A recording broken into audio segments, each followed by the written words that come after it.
Hello everyone, welcome back to exam station. कैसे हैं आप सभी लोग? आशा करती हूँ कि अच्छे होंगे और आपकी पढ़ाई भी बहुत अच्छे से चल रही होगी। तो हम लोग हिस्ट्री की क्लास में प्लासी के युद्ध के बारे में पढ़ लिया था। आज उसी के आगे हम लोग कंटिन्यू करेंगे, जिसमें बक्सर का युद्ध आता है। तो आइए शुरू करते हैं। चैनल पे नए हैं तो चैनल को सब्सक्राइब कर लीजिए।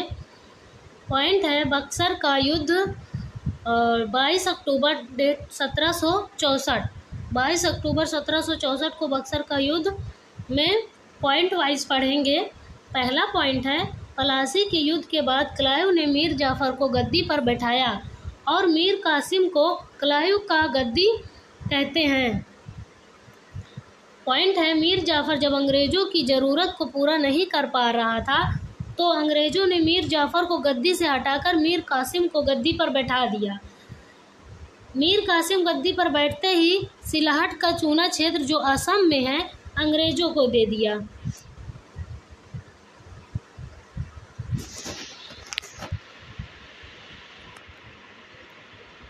पॉइंट है, मीर कासिम को जब अपनी गलती का एहसास हुआ तो उसने अपनी राजधानी और तोप बनाने का कारखाना जो कि मुर्शिदाबाद से मुंगौर में स्थानांतरित कर लिया। पॉइंट है, जब अंग्रेजों को इस बात की जानकारी हुई तो उन्होंने मीर कासिम को गद्दी से हटाकर पुनः मीर जाफर को गद्दी पर बैठा दिया। मीर कासिम ने अवध के नवाब सिराजुद्दौला और मुगल बादशाह आलम III की सम्मिलित सेना युद्ध बक्सर के मैदान से हेक्टर मुनरो के साथ हुआ, जिससे सम्मिलित सेना पराजित हुई। बक्सर के युद्ध के बाद इलाहाबाद की 2 संधियां हुई।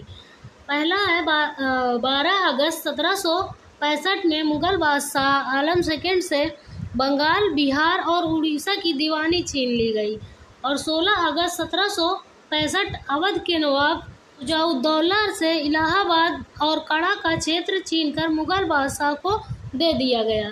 नोट, शुजाउद्दौला ने फैजाबाद में बहू बेगम का मकबरा बनवाया है।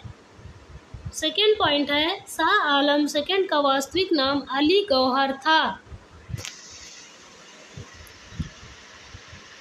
इम्पोर्टेंट नोट्स में थर्ड पॉइंट है, 1761 में पानीपत फर्स्ट युद्ध में अहमद शाह अब्दाली और मराठा सदाशिव के बीच हुआ। भारत में अंग्रेजों की पूर्ण रूप से उपनिवेशवाद की स्थापना बक्सर के युद्ध के बाद मानी जाती है। डलहौजी की विलय नीति का प्रथम शिकार कौन था? इसका आंसर है सतारा।